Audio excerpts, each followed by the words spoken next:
আসসালামু আলাইকুম। আজকে আমরা যে ভিডিওটা দেখাবো তা হচ্ছে সিসিটিএমএস এ কিভাবে ট্রেইনিদের অ্যাটেন্ডেন্স দিতে হয়। তো এটা খুবই গুরুত্বপূর্ণ, যেহেতু টিআই লেভেলে ট্রেনার অথবা সেন্টার ইনচার্জকে এই অ্যাটেন্ডেন্সটা প্রতিদিন আপডেট করতে হয় টিএমএস এ। সেজন্য এটা খুবই গুরুত্বপূর্ণ। কাজেই আমরা ভিডিওটা দেখি। তো প্রথমে সিসিটিএমএস এ আমরা লগ ইন করবো। লগ ইন করে আমরা যাব ট্রেনিং। ট্রেনিং এর মধ্যে ট্রেনিং এই ট্যাবে যাব।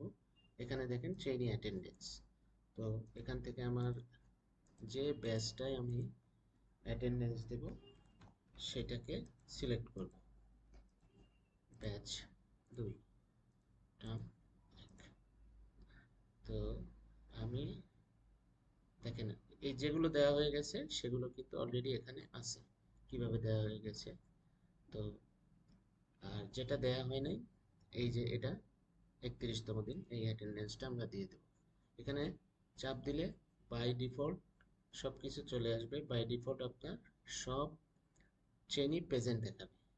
এখন আমরা যে কাজটা করব, যে যে ট্রেনই আমাদের অ্যাবসেন্ট সেইগুলো থেকে টিক অর্থাৎ প্রেজেন্টটা তুলে দেব।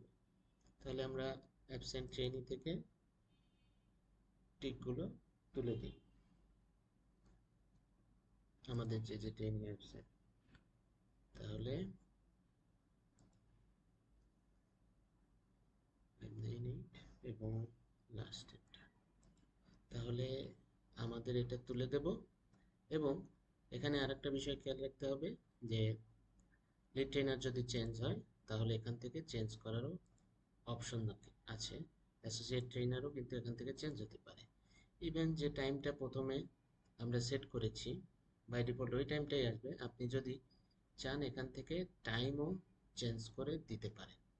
তো এইটা দেওয়ার পরে আমরা এখানে সাবমিট বাটনে ক্লিক করব। এরপর এই ডায়লগটা আসবে, এখানে আমরা ওকে দিলে সাবমিশন সাকসেসফুলি হয়ে গেল।